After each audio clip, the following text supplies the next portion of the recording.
how hard did you push it till I black out? Yes. Numerous times, yes.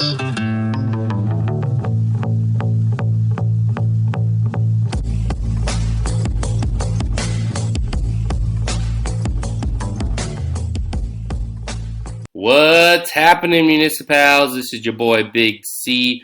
We have Jack. I don't even know. We called you Producer Jack forever. Now I guess we call you Social Media Jack or Social Media Video Audio Jack. Jack of all trades, I guess we'll call you now. Hey. So we have the Jack of all trades, and then got my own sign. And then we have the Mayor of Soule Park, Mr. John Fig, 9 to 5 Golf on Instagram. Both of them fresh back from the PGA Show in sunny Orlando. How was the show, fellas? Give us a little kind of overview, breakdown, thoughts of it. We're going to have some questions going in a little bit deeper, but kind of overall thoughts of how the show went while you guys were out there. All right, guess first, John. Why don't you? Oh, you're so kind. Lead us off. Kind. Yeah. So Jack and I got flown out to Orlando, courtesy of AmateurGolf.com. No free ads. Nope. Sorry, but quick shout out to Pete. He did get us out there. I had started to do some video and editing work for them at the beginning of the year, and then I kind of put him in contact with first Ashton, and then through Ashton, Jack. And Pete was really interested in Jack's knowledge with equipment, and he wanted to start featuring more of that. So he thought it was a good idea to send us both out to Orlando and join him for the PGA Show. And first initial impressions are it's every golf sicko's dream. You're essentially walking through a town that's built out of golf items and golf gear and everything that is based in and around golf. And it's sensory overload. It's a lot of walking. I think I looked at my phone app after the weekend when I got back, and over the 3 days I walked about 18 miles. So, and yeah, it's a lot of fun. I didn't get to hit as many clubs as Jack did, so he can probably get into a little more in depth about some of the products themselves. The gear I was more documenting and a little more on the clock, but I still got to take in a lot of it, and definitely looking forward to getting out there again next year for sure. Yeah, I'll be honest, man. Pete, if you're listening to this, I don't even know what you want out of me. Just kidding. No, it was cool. Yeah, got connected to Pete, and yeah, he just kind of wanted me out there to do some content and do some kind of really light editing and potentially write some pieces for him. First time also, and honestly, like I think the first year I heard about the PGA Show was like 2021, so I really had no idea what to expect. I will say is like it was kind of a zoo, man. Like John said, it was so big, and just like I think we maybe saw, like, if I was to put a percentage on it, like maybe 60% of things that were there. Like it was hard to really like, and it wasn't like a goal to like look at every single booth and what items they had, but it was just like so many things. Like you would walk through the middle of an aisle and kind of have, you know, almost an idea of what each section is, but then like you turn around and it's like, here's Foresight, and then here's, you know, TrackMan, and you turn around, there's like a random like protein bar booth or something like that. So it was really interesting. Like I've been to trade shows before, and I was totally just like, oh man, like this is like a classic like trade show thing. Like there's like live floor shows, like all the rooms in that hall were basically like live like classes from like TPI or the PGA Show about all these different things. Like that's the one thing we didn't really get to do because we're more there for the equipment. Like I thought we'd be able to at least like go to some of the talks that were going on, but we didn't get to do that. But it was pretty cool, man. Like it was a really interesting experience looking at the business side of golf. That's what it was. It was like a business trade show. So it was really interesting, and it was definitely a zoo. That was my first convention or trade show of any kind, either like golf or not. So yeah, it was just sensory overload for sure. And some free booze too. Unexpected free booze and hors d'oeuvres, cheese and crackers, which was nice. It's a lot of that. You can get drunk pretty cheap and easy at the PGA show. It becomes, and again, like you were talking about with all that walking, I mean, if you don't watch yourself, it can get real sloppy real quick. And I'm sure you guys came across some people that were probably a little bit too over embellished in some of those free handouts that people were given. But I mean, if anybody's been to a trade show, it's, everybody's trying to pawn something to you. I mean, that's basically what this is. And so, it's great marketing and connecting if you're a smaller company. I know I've talked to Akbar about when he went to the PGA show for the first time, a couple times, and it was highly beneficial for Seamus and for their brand because they were able to connect with a lot of golf clubs and resorts and things like that with guys just walking around, seeing their booth and getting a lot of brand recognition that way. For the larger manufacturers, it's really just stroking each other off. It's a lot of I'm just going to be honest about it. I mean, it's like, hey, we've got the new top dog shit. Like, come and see it. We're going to have the shiniest booth, the most flash, just to draw people in the door. If anybody was paying attention during the PGA show, we all saw fucking Callaway's booth and display with the gigantic golf ball sphere in the middle. I mean, the amount of money and effort it took Callaway to get that thing there for the PGA show just to be able to say, we have a new ball coming out. It's like, guys, I'm going to let you in on a little secret. This is why balls are $55 a dozen. Not because they're that good. It's because they have to pay for this marketing somehow. Dude, that was like one of my big takeaways. I was just like, man, the business of golf For sure. it's just like stupidly done.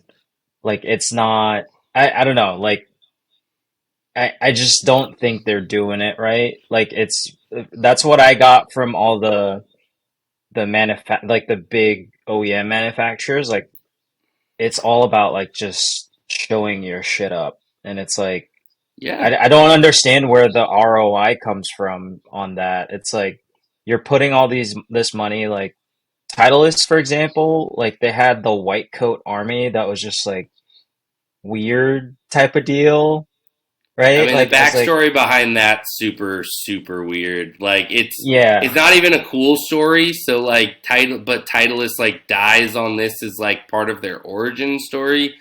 We're yeah, not going to get into it in the pod. If you guys want to search why Titleist, has these white coats and it's a big thing with Titleist, you can, because if you ever go to the ball plant, they all wear white coats as well. yeah. It's super weird. But yeah, Titleist and it's Callaway just definitely stood out as like as far as they, display, go. as far as displays or booths or setups, they were the two that kind of were head and shoulders above the rest as far as just over the top, grandiose. You better fucking look at us. Yeah, Well, and so that's kind of why I explain to people, like people when we're in fits, and I'm sure you could use this too, Jack, but like people always don't understand why Mizuno cost per head of a club is so much cheaper, but they usually are neck and neck with like brands like Titleist and Callaway that are pricing their clubs like $60 a club more expensive. And I'm like, how many guys on tour is Mizuno paying to play their clubs? How many Mizuno commercials do you see? How often do you get blasted with AI smoke and all these things? It's like the reason they're pricing their stuff at the price they have to get that money back in return. yeah, And so they're hoping that all of that turns into people blindly buying stuff off the rack and just, doing that year in and year out. And that's why the Golf Galaxies and Golf Marts and things like that are in business still, because the marketing works and people will just blindly walk in, buy clubs that aren't fitted for them or anything like that. But yeah, the golf industry, I've been in the industry for a while. I know this is kind of John's little intro into kind of the business side of things. You've done a lot of like videography and things like that on the art side of things and more on the golf course. So, and Jack kind of getting into the club fitting has learned a lot about the business over the last year being in the business. But if you've not I was a manager at Golf Mart in the Bay Area. I've been in the industry for a little bit, and knowing a lot about those type of things, it taints your view a little bit and kind of makes you feel a little sour when it comes to why things are the cost. And we always go, well, golf's just expensive. And it's like, well, Not we really. probably don't need it to be that expensive. That's what I was going to get why. to. Yeah, that's what I was going to get to. I was like, like the return on an investment on like putting a big ass booth that they probably overall on a weekend, like I would calculate that Callaway probably spends somewhere in like the 100 to maybe close to 2 $1 to million. 3, just like putting it together and getting people there, like probably like $300,000. Well, and they just spend for they for literally exposure. they're backing Callaway headquarters right now, planning for the Mhm. PGA Show for 2025. So Yeah, you got to think so- about that too. It's like it's a whole year to get to that point, and you're paying Yeah, people a exactly. whole year to do that. It's crazy. Yeah, so to me, it's like it's very over the top and almost unnecessary. It's crazy. I feel like there would have been a lot more benefit for like if depending on where you come from, like what your goal is to be there. And I think that's something that I saw. Like everybody had so many different goals. Like there were actual like PGA pros and golf club managers who are out there like literally like, where's my next contract for tees? Where's my next contract for scorecards, Straka line, all that stuff, and that's all they were going to, and they weren't really hitting up like the Callaways or whatever. Like I feel like most of the big brands, they were really like just there to take in influencers. Really, Yeah, like it's super weird. That's kind of what magnified the thought of just wasting money, lighting money on fire, was that it just felt like, to me, all the big club manufacturers, by now, your deals are done, right? Your deals should have been made already. Your new product's out. What are you showcasing that you haven't already spent the last 4 months teasing and showcasing and rolling out to all your buyers? And it just seems like one big circle jerk. Like, this is crazy. It 100% is. And that's just the industry. The people that really sell the product are the reps that are out there actually doing the work, visiting the shops, making sure they have inventory, making sure answers are answered or questions are answered to a lot of fitters like me and Jack. Those are the guys that are really selling the equipment, making sure that it's pushed out on the market, where this is, like we were talking about, it's kind of just, it's almost like a sad attempt to just be able to like pound your chest and be able to say, I have cooler shit than you do, and I can make a booth shinier. Yeah, it's a big PR stunt, basically. Yep, at least for the major manufacturers. There's legit like smaller businesses that were trying to, sell their products, but Absolutely. For the big box guys, it was like, hey, look at me. So let's lead into it from there. So I think we've done enough beating up of the big OEMs, but so we're probably never going to get sponsored by them. That's cool. We did just lose an AccuSnet deal, but we're rolling with it. It's no big deal. We're not getting paid by them anymore. now I can say what I want to say. So we are going to jump into it. And More I like a want you guys, Kushna. yeah, maybe a Kushnot. Exactly, John. I still love your balls of Kushnat. I'll take all the free balls you want to give me. Send me everything. Ones, baby. So let's start it off. Weirdest item you guys came across. You could shout out the brand if you want. If you just want to talk about weirdest item, we could go there as well. But let's start off with John about weirdest item. Okay, so I was hoping Jack would go first because I have a couple things I'm trying to recollect, but the one thing that's standing out to me, and this is just weird to me, I'm sure some representatives, some golf courses or superintendents might have been thrilled or like amazed to see this product. But several times I walked past a booth that was for it looked like some kind of rod or staff that you stick in the ground with a siren on top. And essentially it was to warn you whenever a thunderstorm was approaching. And I'm guessing you set several of these up around a golf course or one or two near the clubhouse or something. But every time I walked by that booth, it was two guys sitting at a table looking at their phones, and not one single soul in the entire convention center was even glancing at the booth.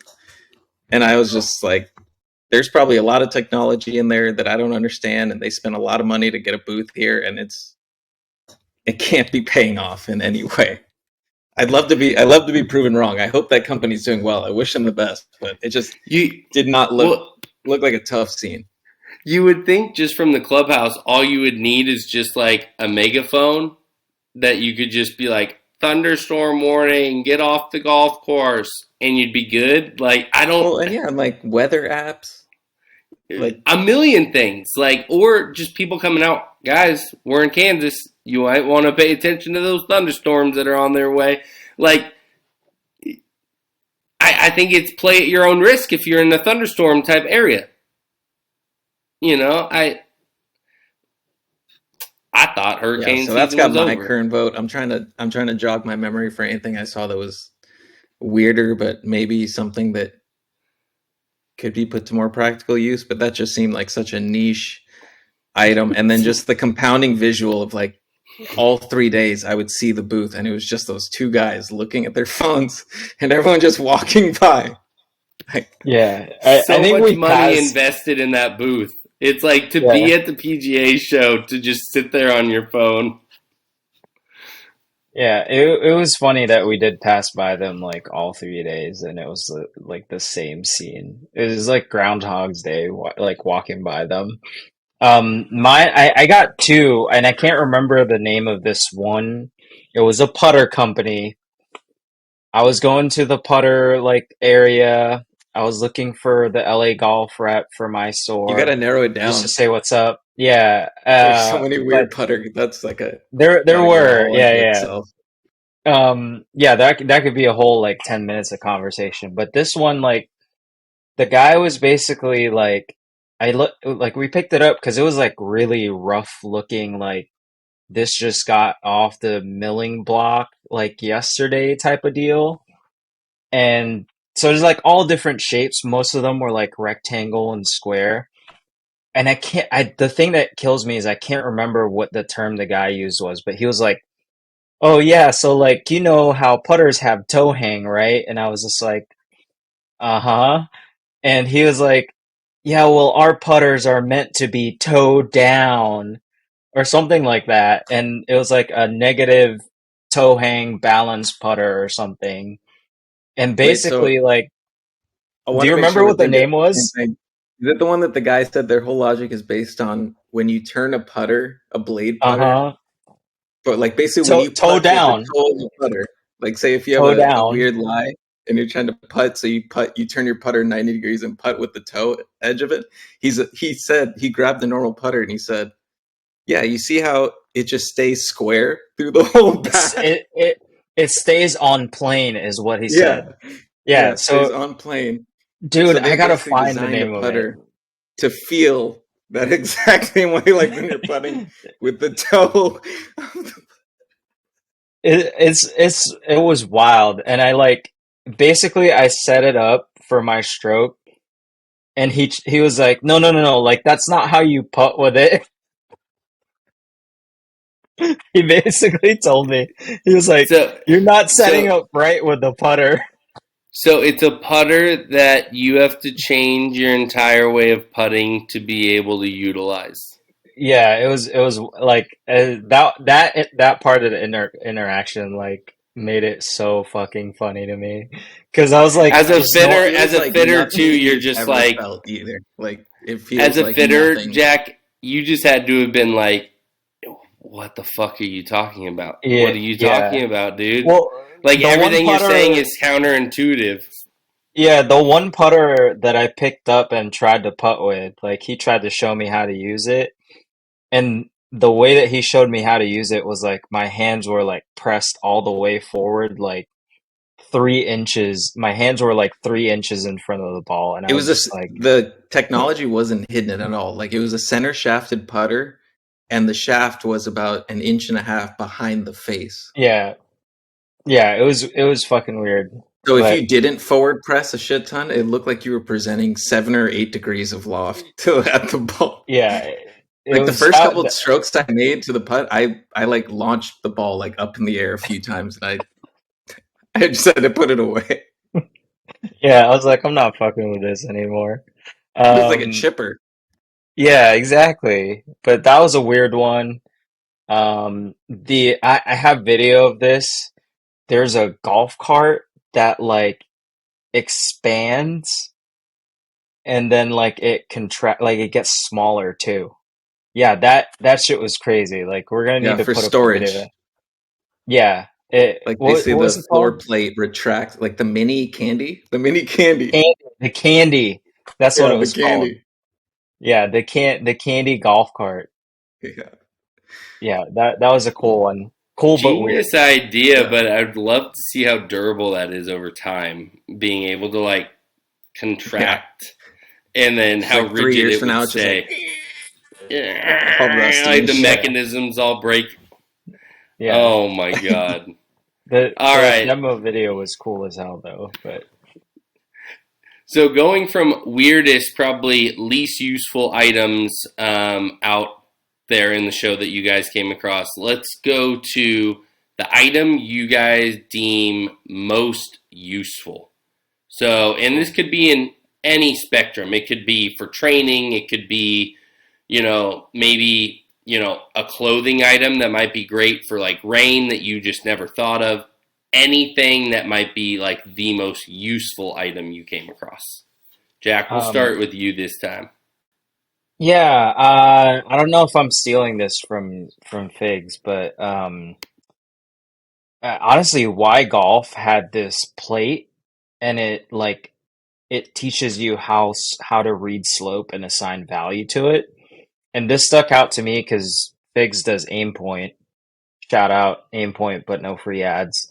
And everyone always accuses me of using aim point when I'm not. Like I'm just like walking to a specific part of my putt to read my like get a feel for how much it's gonna break, and I'm not doing aim point. But this was like it's basically like a little curved platform that you can step on, and it shows you like what does a 4% slope feel like, what does a 3%, 2%, 1%, and then a flat slope feel like. So that was really useful. I think in terms of like actually getting people to like giving someone something to take onto a golf course that you can practice. Um, I just don't know. The only thing I don't understand about it is like it's pretty big. It's like 4 feet long. So I'm like, is this something just to like have as a reference for, or like do you bring this to a putting green and kind of like train that way? So I thought that was one of the most useful things that I saw. Yeah, that was definitely why golf in general kind of impressed me. I'm sure like some other golfers, why golf has hit my IG algorithms pretty hard in the past few months, for whatever reason, but their training aids and their marketing kind of comes across a little corny at times and kind of aimed at the to me is like not, this is might be low cap privilege or whatever you want to call it, but to me, kind of the way they market their training aids, it's almost like they're marketing them towards higher handicappers. But seeing the products in person, they're actually really useful and practical, and they can be used by any range of golfers, really, and especially that slope board, which seems like it would be for a more advanced golfer who, like me, is practicing aim point or is just trying to look for a better way to read putts. I thought it was pretty handy. And then their putting gate that they use is actually one of the more advanced kind of putting gate training aids that I've seen. It's got kind of these at the point of where the head at the point of impact, and then there's a little gate in front that the ball goes through. There's these little sprockets, and the sprockets, each cog or whatever, however you want to call it, is a varying length. So you can actually increase the difficulty as you go along. And then there's another like track that comes in if you're just starting out, that's kind of almost like a track for the ball, so that no matter what, it rolls straight through the second pair of gates. But then you're emphasizing, getting your path right. And it just seemed like really useful. It's more than just the standard, putting mirror or just the little poles that you stick in the ground or whatever. It seemed really useful. And then there was one that me and Jack didn't get to try from them that we were kind of bummed, which is a bunker simulation sort of mat. I don't know if they would have let us demo it in the warehouse, but I wish we would have gotten to see it in person, because that's something that kind of intrigued me. But yeah, I might be putting in an order for that slope board in the next coming weeks. So, Oh shit! Hashtag game point. Hashtag no free ads. It seems like that slope board is something that is probably aimed towards like college coaches, PGA professionals that might work with guys that are working towards mid-ams or US Open like qualifiers, things like that are striving to find something that maybe they've been struggling with, because like it being so cumbersome, it's probably not something that your normal 12, 13 handicap golfer is going to keep in their trunk and take out onto the green with them all the time. But maybe something that's at a facility that if you're going through training process with a specific coach, that they would have it there, and it would be a really, really, useful training aid for someone that's trying to learn a different process for putting. I think I love that idea. I mean, I'm not a guy that utilizes my feet and walks my line. I'm a guy that looks on both sides, finds slope visually there, and kind of goes about it. But for anybody that finds that as the process that works for them, because that's the thing with putting, no one's process should ever be your process. It should be what works for you. So if that's the process that ends up getting you to the point that shaves some strokes off, I think that's a cool fucking tool. I will say, like, I just want to clarify for the record, I use Aimpoint Express, and I use it the correct way. I don't use how the tour pros use it, so it takes me no more than 15 to 20 seconds to read my putt, and then I'm hitting the ball. So haters, I can contest. Find a new slant. I played with John. He's not a slow putter. yeah, I was about to say somebody's gonna find an excuse during the cookout to put you on the clock, man. You're gonna be like, aim point's too I'm the slow. mayor. I own the damn clock. All right. So next thing we want to go on to. So this is kind of the opposite of most useful. It's an item that you would love to own, but you absolutely do not need to fucking spend money or have this at all. Oh, I'll go damn, first, that is and it's good. kind of bittersweet because it might be my favorite item I saw the entire show. And it's this mat by Putt Out. It's amazing. Sick. Like, it's so sick. Like I was baffled by it. I just amazed by it. It was so awesome. Basically, it's a mat, kind of a plastic. It looks like a plastic sort of platform, and then on top I think it's an 8 or 10 foot putt out mat with a cup, It's snapped in place, and then there's a little side base that you stand on so that you're on the same level of it. And at 6 points, at the 4 corners and at the 2 midpoints on each side, there's these tiny little pumps.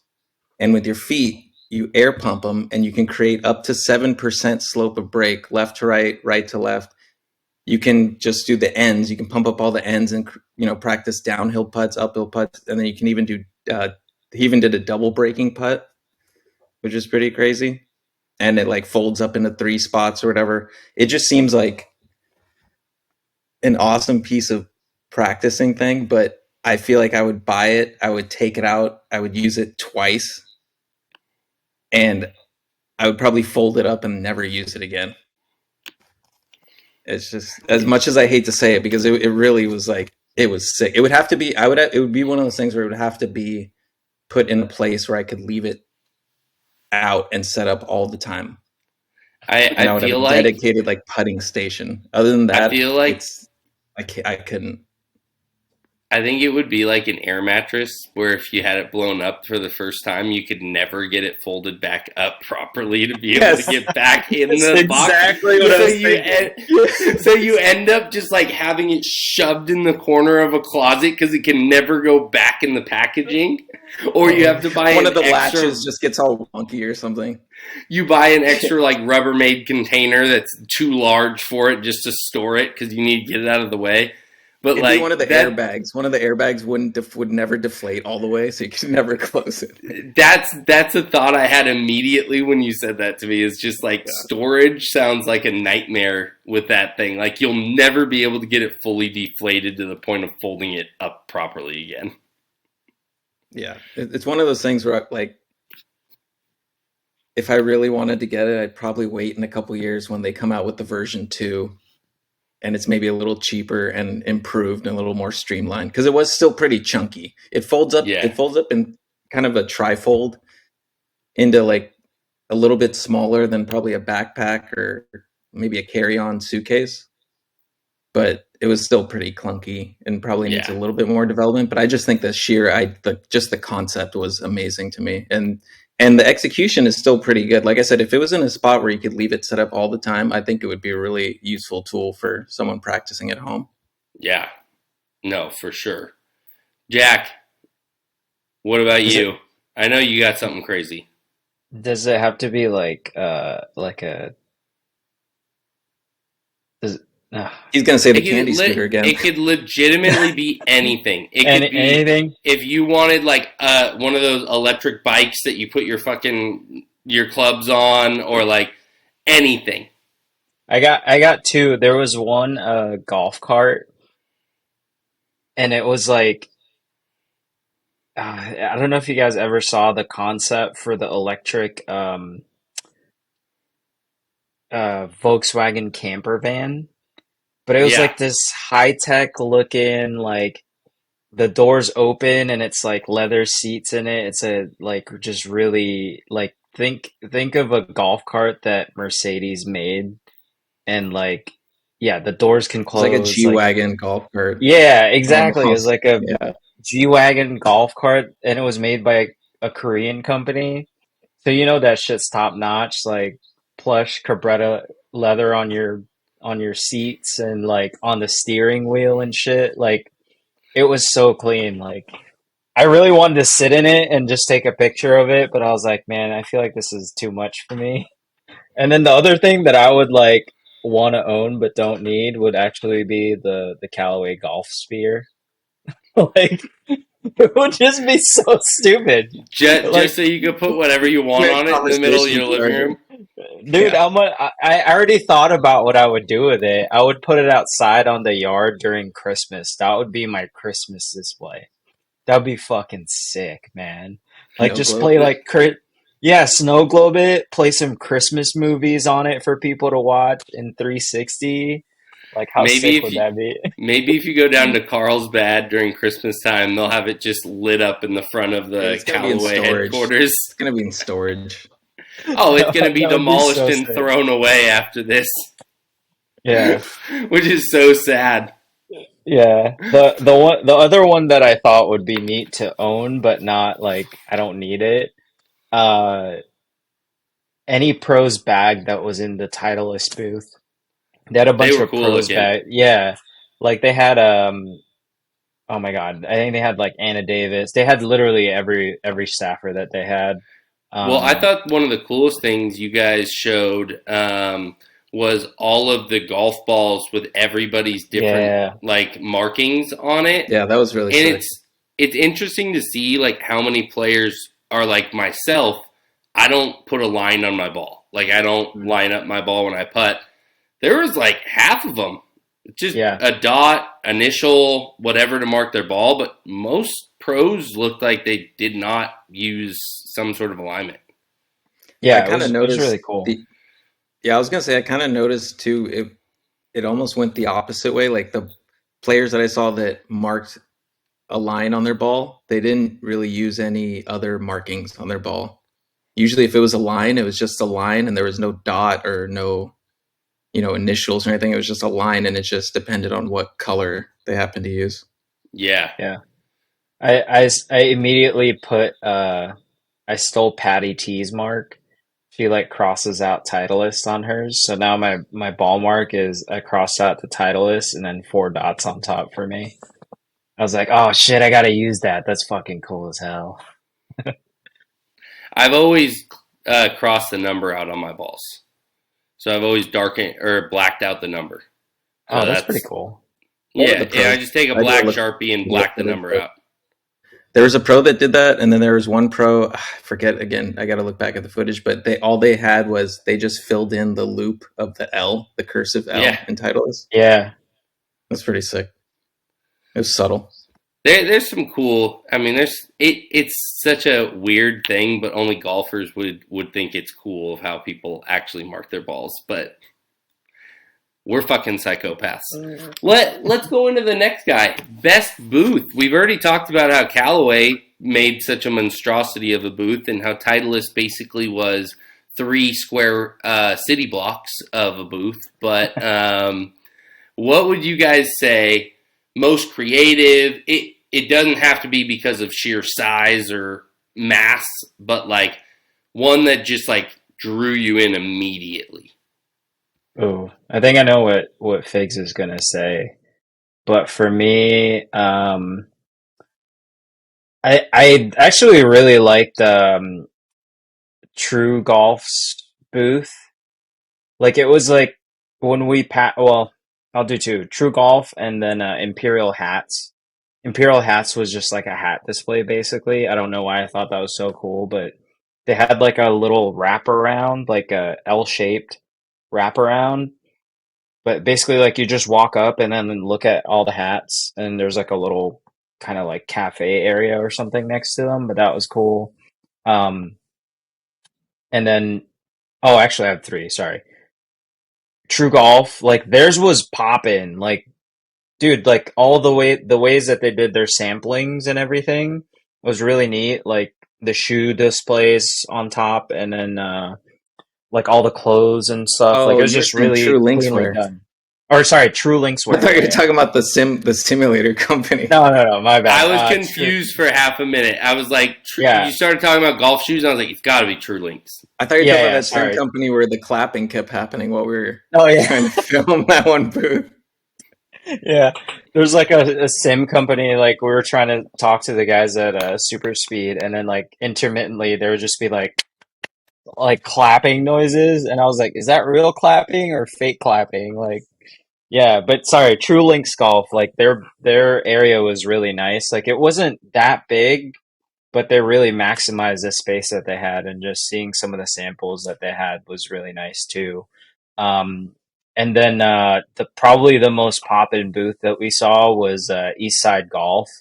Again, I wish I took more photo. Like I thought I took a lot of photos, but now like thinking, like having this conversation, I'm like, damn, there's a couple things I didn't really take photos of. But Eastside Golf was like their setup was like if you've ever been to like a New York City Supreme store back in like the mid 2000s, that's all I could think of when I walked in there. I was like, I see what they're trying to do, and it was really cool. Yeah, it's probably got the like music was a blasting very in there too. probably Oh got like yeah, a very Stussy like bait, like any of those like streetwear kind of early 2000s kind of nostalgia feel. I mean, yeah. that's why Except I've kind of been driven to East Side and why I've liked what they've been doing. yeah, except their audience is like, middle-aged men in their 40s trying to invest in the latest trend. I'm pretty close to Which that. I I'm mean, not I gonna mean, I lie to get you. it. I'm Yeah. pretty close. Thanks, Jack. Thanks, Jack. No, I'm saying like, middle-aged rich men who are trying to Wow. invest on, I'm you half of know. that. I'm middle aged. I'm not rich. That was the other. I mean, that was just the other interesting thing about the PGA show. Like any giant public space with a bunch of people walking around, the people watching and the interacting is going to be, and the weird mix of people. You go to some of these display booths, especially some of the clothing ones, where the thing that a lot of clothing companies are pushing is a certain type of culture, a certain type of mindset, going beyond just how you dress. But it's like, not to be corny, but it's almost like it's a way of life. You know what I'm saying? Like, and I feel like more than ever, people are pushing that because for whether it be Malbon or even if it's like a brand that I'm a fan of, like Nation Golf, where they're actually kind of leaning into the vintage kind of throwback way, still being inclusive and being about camaraderie and stuff, but kind of just in a different era. And but all of that is about, you're pushing a certain lifestyle and a certain mindset that you carry on and off the golf course. So it's just kind of interesting seeing these displays and these elaborate booths that were kind of trying to show that to the nth degree, and then the people walking around are just not at all what you would think the market demographic is, but everybody's interested, everyone's eating it up. So I think that's one of the coolest, like newest things in golf is all the subcultures within golf now. And I think everybody kind of gets drawn in by a certain maybe brand that like fits their demographic or who they are outside of golf.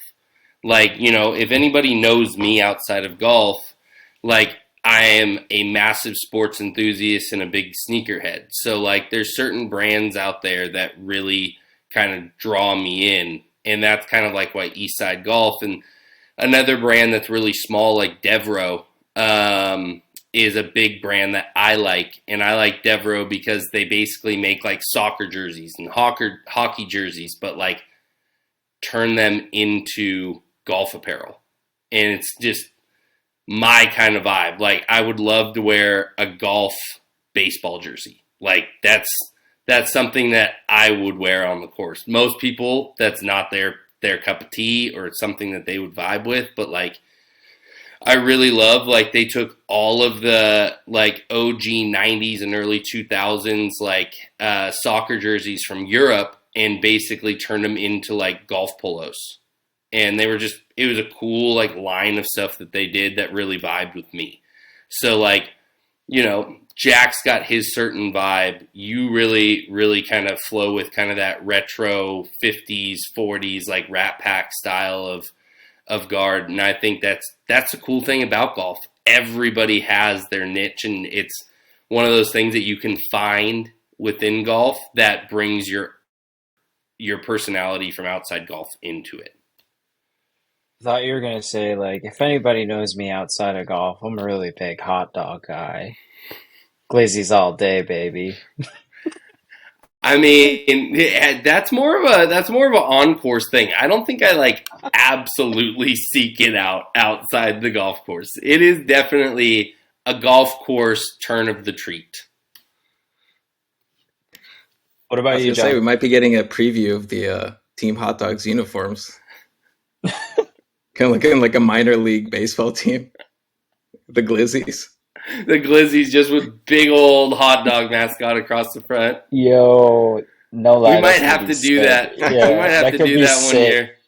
We do baseball jerseys one year. I'm gonna get with Patch and start getting this dialed up. Yeah, that'd be sick. We'll do crabs on one for the Crab Shack. Ooh. All right. We're gonna go from best boosts. We kind of just talked about it a little bit, but your favorite fashion item that you guys came across?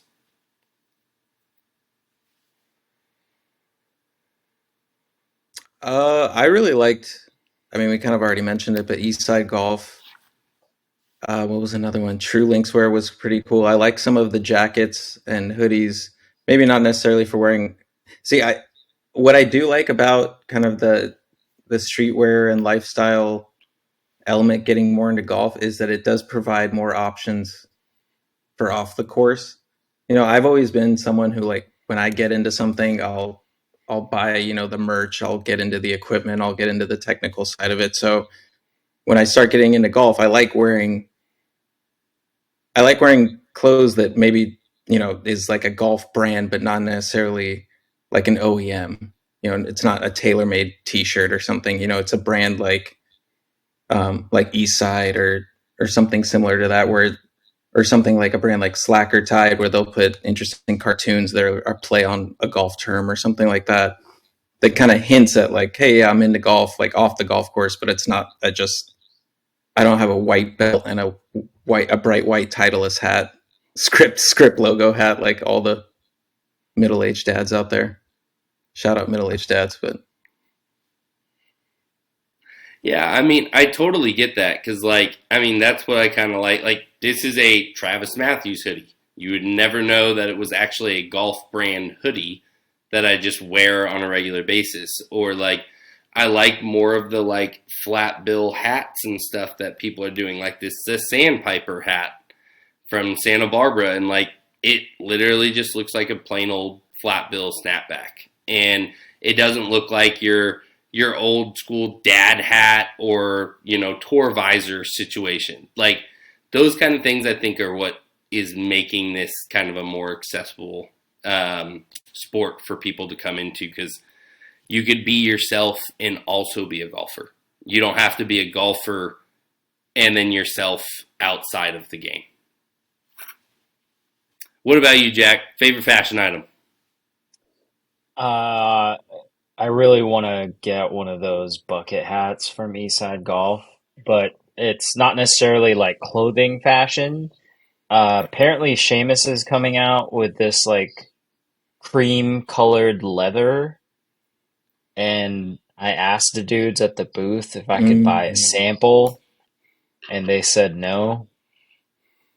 So, Akbar, if you're listening, please drop those because that cream leather is so buttery.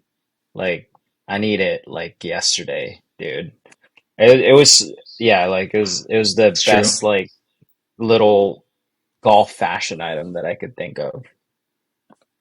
The Seamus I booth like was that. nice. It was classy. It was subtle. It wasn't too big, but they Yeah, it wasn't definitely, you could flashy. tell they put a lot of thought into every single piece that they decided to Place, bring to display. They had a lot of one-offs. Like the Nike one was yeah, sick. The Wrangler jeans one was pretty sick. Stuff that yep, they obviously would never sell, or maybe they put up Well, for auction or something, or it's a custom piece.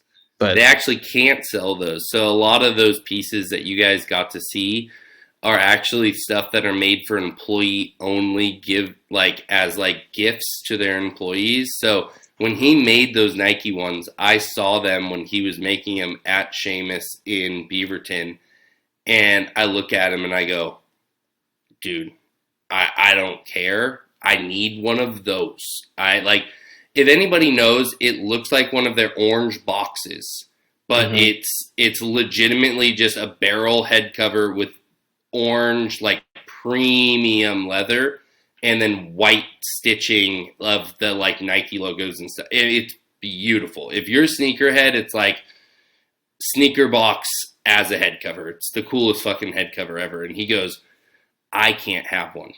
I could only make these for Nike employees. I had to sign an NDA with Nike saying that I cannot give one away, sell one, nothing.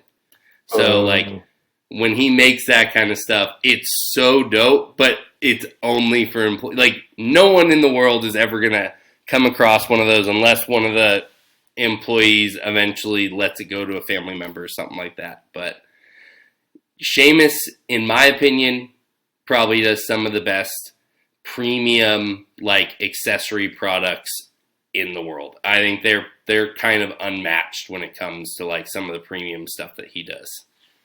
Yeah, you should hit up Akbar and ask him for the drop date. I'll see what stuff I can dig up about that cream buttery leather for you, and see what I can get head cover for you. So creamy and so buttery, bro. Maybe I can get him to do sheepskin on the inside of it for you. Ooh. Get a little fancy, boys. Might not make it to this club. His new muff. Anyways. All right. Last question here, and then we're going to talk about the course that Jack played while he was out at the PGA Show. Favorite new brand you stumbled across that you've never heard of before this show? Ooh. Or it could just be an intriguing brand. Doesn't have to be like, oh, I love this brand. It's like I'll go one first, of my favorites. but I guess I'm kind of cheating because I guess I'll alter the question. It was favorite new brand that I'd never heard. I had heard of it before, but I'd never seen it in person or gotten to try it because it's currently something that's only on the East Coast. I never thought I'd get to try it. But 4 Craft cocktails.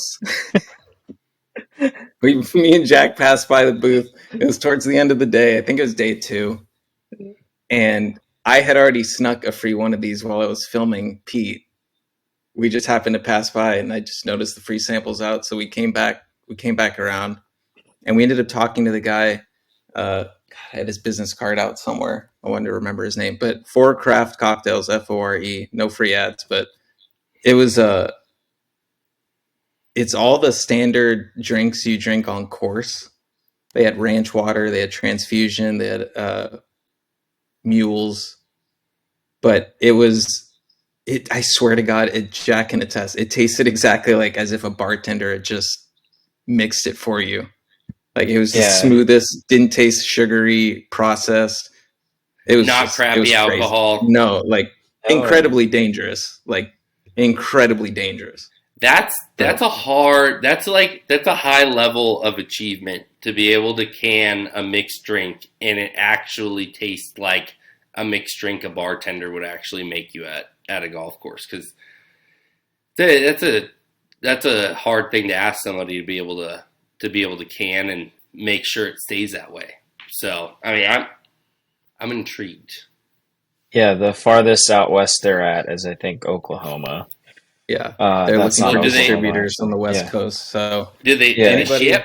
Any listeners of the show who want to cut us in on some little something for a little intro email? Reach out. You know what we'll do, Jack? We'll call up the guys that we did the podcast with.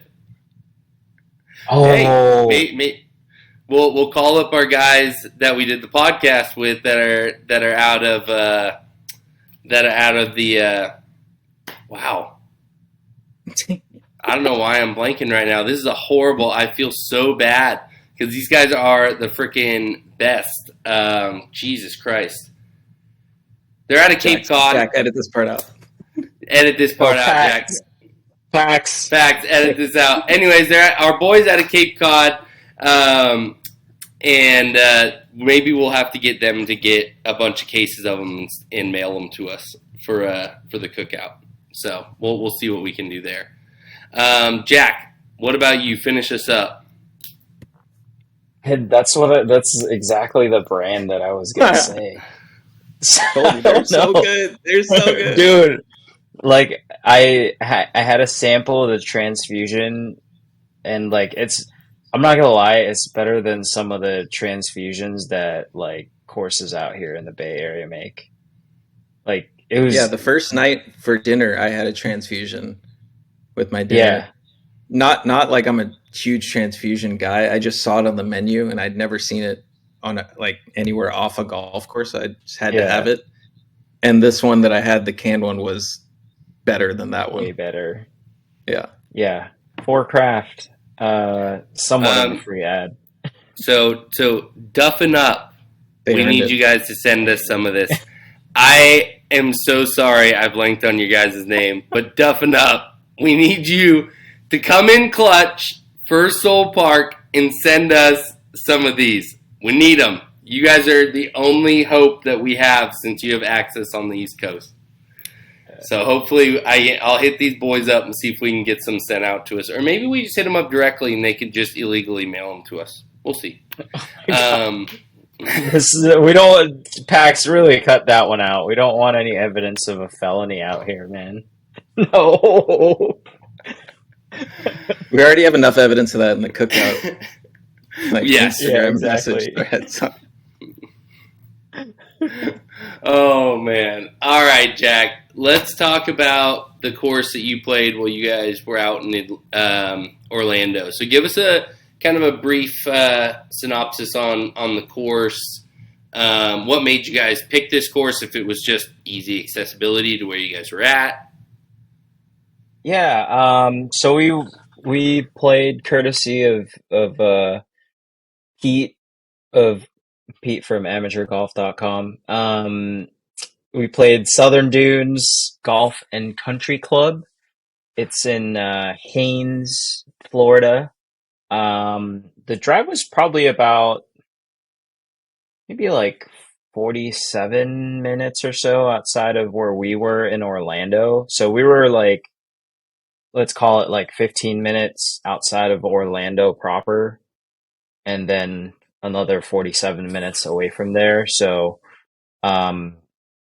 yeah, about an hour outside of Orlando. I was like, first impressions before we even get to like routing or anything like that, like, dude, blown away by their like the photos on the website. So I looked it up the day before, just blown away, and I was like, oh man, like this looks like it's gonna be cool. The whole time I was speechless. Like I was almost kind of like had a lot of expectations out of it, because if you look at their website, I'm gonna quote you guys something. Let me just pull it up. So this is on the website's course architect page. I'm gonna read you guys two entries here. It says, reminiscent of Alistair Mackenzie's classic design at Royal Melbourne in Australia, Southern Dunes is noted for strategically placed bunkers that challenge the stronger player and guide the weaker. Large flowing fairway bunkers turn holes, defining landing areas, and create drama on all 18 holes. Big, I don't know how much you were following my stories. That's some big balls before you even get out there, dude. Like that's claims. That's not even a quote from some kind of magazine. That's just a website throwing that out there. And then the other golf thing, course saying that. Yeah, literally the golf course was like, we are good. And then in quotes from Ron Witten of Golf Digest architectural editor, not since Mackenzie or Tillinghast has a golf architect used bunkering to make such bold statements, express such flair, and instill such fear. Like, so we know Golf Digest architecture guys are paid to say things. So let's get your take, Jack. Let's see what you say. If this was, you played some true Alistair shit in California. You played Green Hills. You played Pasatiempo. Two of one of the best examples you probably could have of Alistair outside of Melbourne or Augusta. So, your thoughts, Alistair Mackenzie-esque? I wouldn't say it's like I get what they're trying to do with the bunkers, but there's so many. Like, so many. I don't know if you guys have looked up the website, but I'm gonna put a link in the chat real quick. I just looked it up, and dude, like it reminds me more of Robert Trent Jones than it does Alistair Mackenzie. That's what I was gonna get to, dude. It's like I get what they're saying. It's definitely an interesting course. Did you test the true Alistair Mackenzie bunkering when you got past the bunker? Did you turn around to see if you could still see the bunker? Because that tells you a true Alistair bunker. You should not be able to see it if you turn around after you pass it. There were a few, actually. I will Okay. say that, like, especially some of the fairway bunkers. I think I did it on, oh gosh, was 14. I think 15 is a par five. I'll look at my scorecards real quick. So let me just look. I'm trying to remember which hole I did that on. So 15. So 15 was a par four. That was a drivable par four. Oh yeah, on 16 I did that. And it's at least on that hole from what I can remember, like you look around from the green and you can't really see the bunkers. So it was really like I will say uh OG Pete is what we were calling him. Pete from Amateur Golf's friend that was with us on the trip. He was like, "Hey, like this is your first Florida golf adventure, and I'm just telling you now, like, do not expect this from other Florida golf courses." And I was like, "Oh, like, please explain." And he said, first of all, the grass is different. It's rye overseed. Um, Two, it's just unlike any other golf course out there. And I can see exactly what he was talking about. I was definitely blown away. Like, I wouldn't say like Mackenzie like stuff, but the the greens were really pure. One, uh, found out on the second hole that it's really hard to read grain. Took me about like three or four holes to get used to it. Um, and I think John and I were Rye talking about it. Rye is one of those where it has to be sunny to be able Hmm. to read rye greens because they have a Yeah, sheen to them. So yeah. like you can see what the grain does by the Hmm. actual sunlight on them. Outside of that, if it's a cloudy day, you're screwed. Like rye is super hard to read. Yeah, there were definitely like the weather was like pretty good. Really like barely overcast, but there were points of the day where, the clouds were right over us and we couldn't see shit. Um, but definitely, I would say the biggest things that I would describe it as is one, it's subdivision golf, first of all, but it doesn't really feel like subdivision golf because of all the different undulations that were on the fairways, and then there were elevated greens, and there were a couple greens that were like below the tee box, which was really cool. So a lot of changes. The routing was a little bit confusing, but I think it is one of those like you just got to play it a couple times because it is subdivision golf and you go through certain streets to get to tee boxes to other Was tees. it was it kind of like Monarch Dunes subdivision where they do like a really it's within a housing development, but it's really well designed to like keep you encapsulated within the golf course without feeling Yeah. like you're in a community? Yeah, exactly. Like I barely noticed some of the houses that were on some of the holes. And there were like a good amount of them. I had to look through some of my videos just to remind myself. I was like, "Oh shit, there's like a lot more houses here than I thought." Um, but yeah, it was definitely one of those where, like, I think we've talked about this before, maybe when we played like Bodega Bay or something, where it's like if you're gonna do subdivision golf, like you got to do it in a way where you can't tell the houses are there, right? So they did a really great job of that. The elevation changes were really surprising. Um, you know, out, I can't remember exactly how elevation works, but like there are some holes like an uphill hole that would play like, if it was 170 flat, it would play like 185, 190, and with the wind, like you're basically hitting a 210 club. Um, so I would say like the elevation changes, the fact that it was a subdivision golf but didn't feel like it. I think especially because of the bunkering, like that's one of the things that really made it feel like, you know, fucking playing outside of Mars basically, like for that area.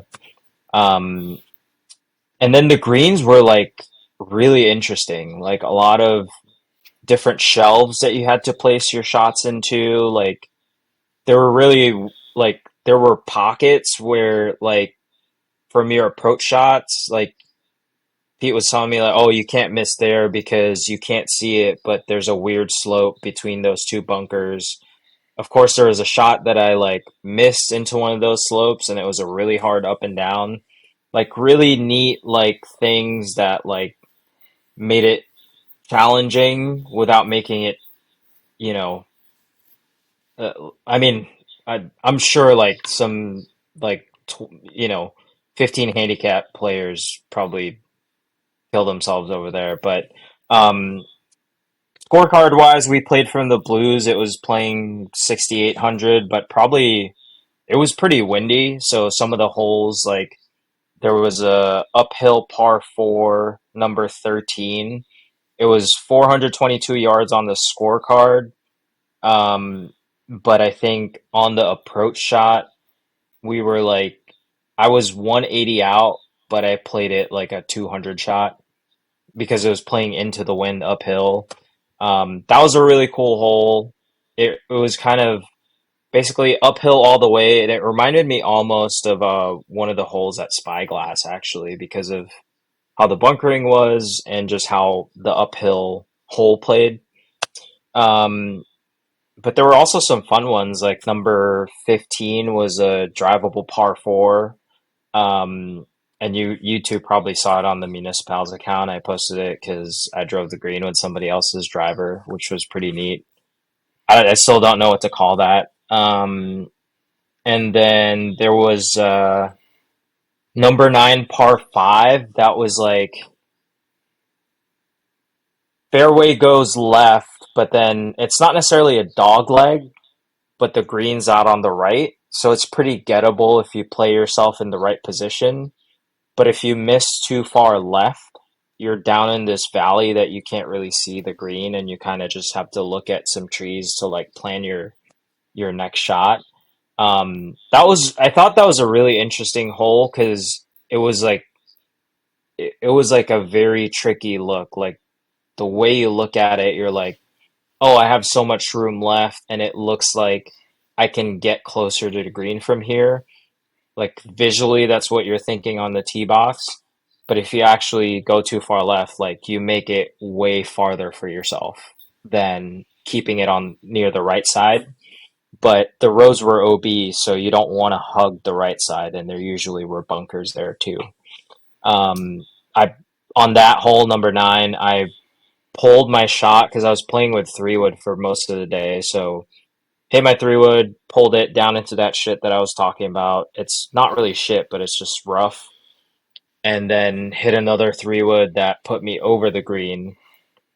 Um, and then I just chip and try to make a par there. So, So um, it's kind of sounds like the course. I mean, I can understand the architects probably being a little embellishing when he yeah, talks about it being Alistair McKenzie, but for Florida golf, I mean, from what I have seen through Florida golf, outside of Stream Song and some of congressional things like those type of things, but most Florida golf is just very flat.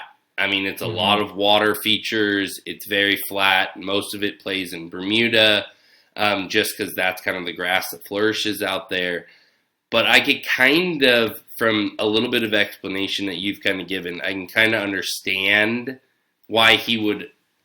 I wouldn't use Alistair in that way, but I could understand why he was probably trying to explain it in a way where it's not going to be your typical, southern Florida type of situation. It's more of what you're going to see either in or South Carolina, or if you're going to see like in the Bay Area where his footprint was established. And you hmm see a lot of kind of courses that resemble that weren't even designed by Alistair, but people that might have worked around him kind of took that and took it into their own spectrum and made their own type of thing there. So I think that's yeah, cool. yeah.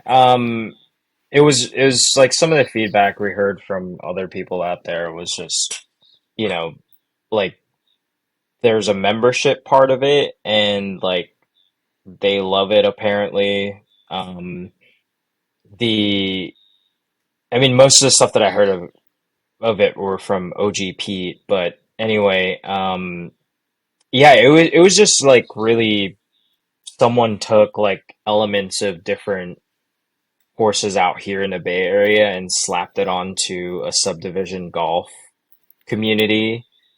But like I said, there's just a lot about it that was like, this doesn't feel like subdivision golf. It was done well.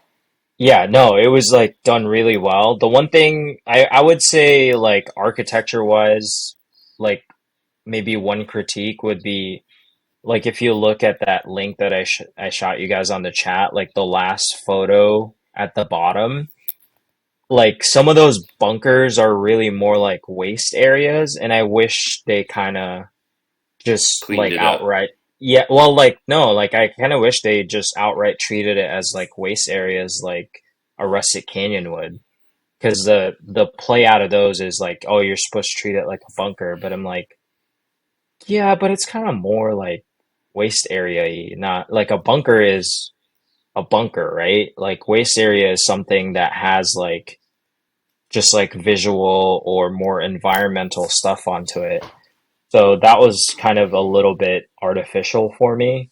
But otherwise, like I didn't get to see much of like the clubhouse or eat there, but their range looks really cool. They had an outdoor bar, like bar barn for evenings. So you can definitely go out, hit balls, or just watch a game there on a Sunday. Um, their range was really cool too. We talked about routing. The merch was pretty solid. Like, look at this hat that I'm wearing. Um, yeah, I would definitely like if we were to go to like Orlando area for golf, like that's definitely one that would be on my list to like go back to because it was a really cool experience. I mean, for the fact that like we had to drive 45 minutes, I was just like really hoping that it was a good experience, and then we were like cutting it close to getting to the airport, getting to our flights on time, me and OG Pete at least. Um, yeah, I was like, oh, I don't mind being late for my flight for this. So, question is, I know C-Suite Jack probably didn't pay for his round since Am Golf had this on lock on the credit card. But do you remember what the greens fees were? Oh man, it was like it's a little bit more expensive, I think. I Actually, we mean, I would can, assume so. yeah, let me see if I can pull it up real quick. Yeah, here it is. I know it was like I want to say it was like $135 it looks like. $422.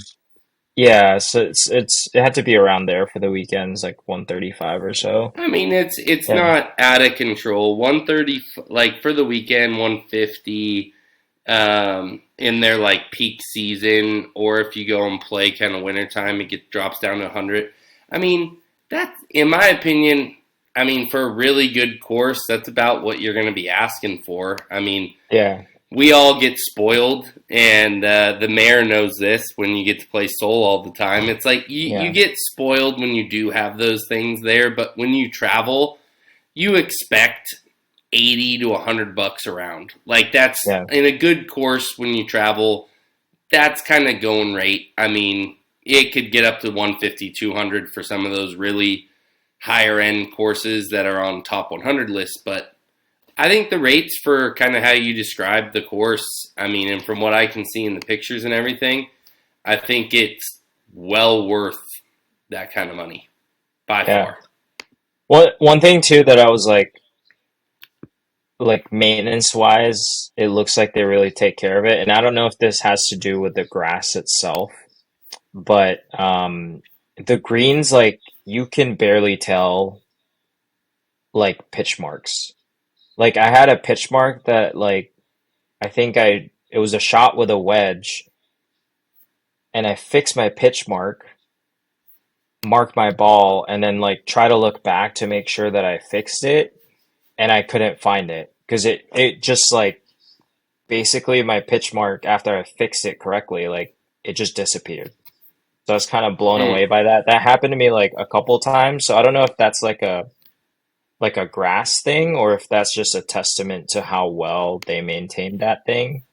But it was really cool. And then I something that I learned, Florida grass is apparently divot mix first versus divot first. So basically it's because of how the grass grows. Like if you do divot first, you basically aren't giving the grass a chance to like come back versus like out here, most California courses are preferred divot Throw first, your I divot think. back. Yeah. Yeah, exactly. Whereas that It's either place was like, don't it's either fill it with just divot filler or seed and yeah, don't put one on at all in California, or they want you to put your divot back. Where rye and Bermuda and a lot of those things, it'll instantly die and just go yeah, yellow in your divot. So you have to reseed it before you could put the grass back on. yeah. That's something I learned there. So I It's was like, crazy. yeah, if you're traveling, like definitely ask whether they're divot first or seed mix first. I'd never thought about that until then. I mean, yeah, I don't think most golfers would ever ask that. It's just kind of the common courtesy to grab your divot and put it back where it was. But yeah, I mean, certain grasses are going to create different tendencies on what courses, and if you ever see divot mix and you don't know the answer, put divot mix in there and just don't refill it, Yeah, because that's better than just putting your divot back without divot mix. yeah. That's always your better option. So, well, Yeah, I was gonna say if people are ever in Orlando, like make a trip out there. I think it's definitely worth it.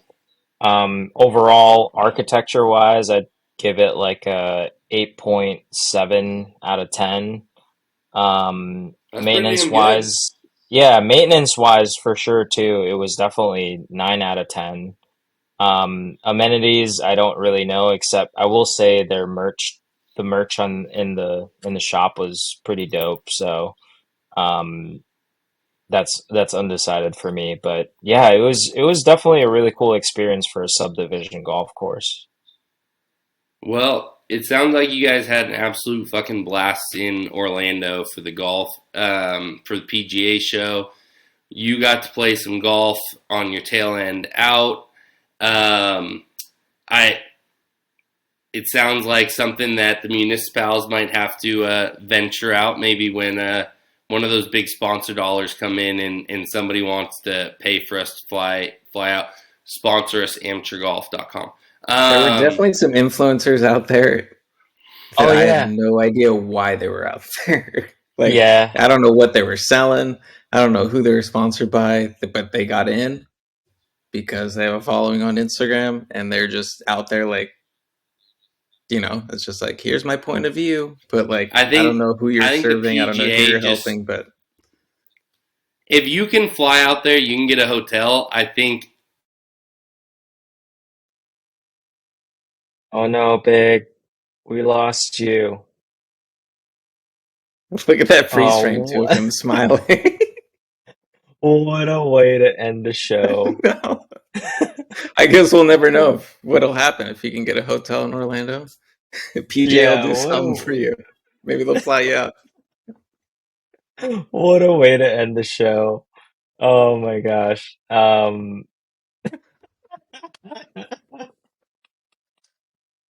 Wow, dude. I Wow. don't think we've ever had that happen. Should we wait for Big? For those just listening, If you've made it this far. our three tile display at our video conference app just dramatically shrank or expanded to just me and Jack. Yeah, we're down to one member of the municipals, one guest and recurring guest. We're trying to figure out what happened to Big C. While we're here, I mean, I don't know if he's gonna hear this, but how many influencers do you think we saw, dude? Dude, so many. Yeah, a lot. I was thinking, I was That's trying a to lot. count it when I was at the airport. I thought I like, was looking at my feed yeah, in real life, man. yeah. I was like, man, that must have been at least like 15 like podcast influencers and like Yeah, popular YouTubers. figures. Yeah, YouTubers, like some YouTubers we never heard of.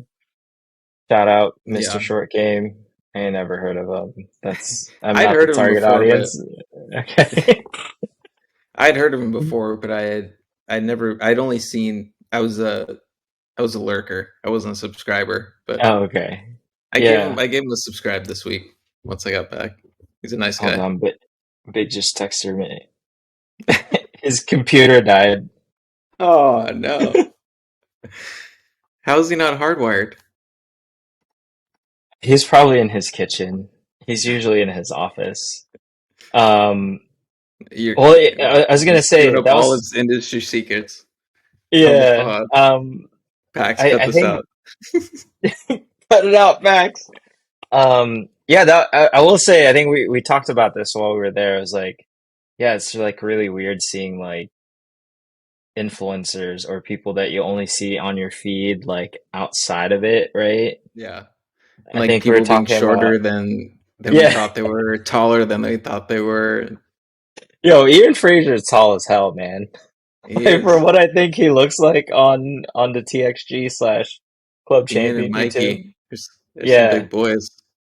yeah, there's some tall ass boys. But John, thanks for coming on, man. Yeah, Appreciate man, you. this We was should fun. do, yeah, we'll do more pods together. Maybe this will be a little bit of a preview. We're doing some stuff with Ashton leading up to the SF City Championship. So stay tuned for that. But if you've stuck it out with us this long, I guess I'll sign off. Never meet your heroes, folks. They'll just be taller than you think. Or Later, shorter. John. Yeah. Later on, man. See ya.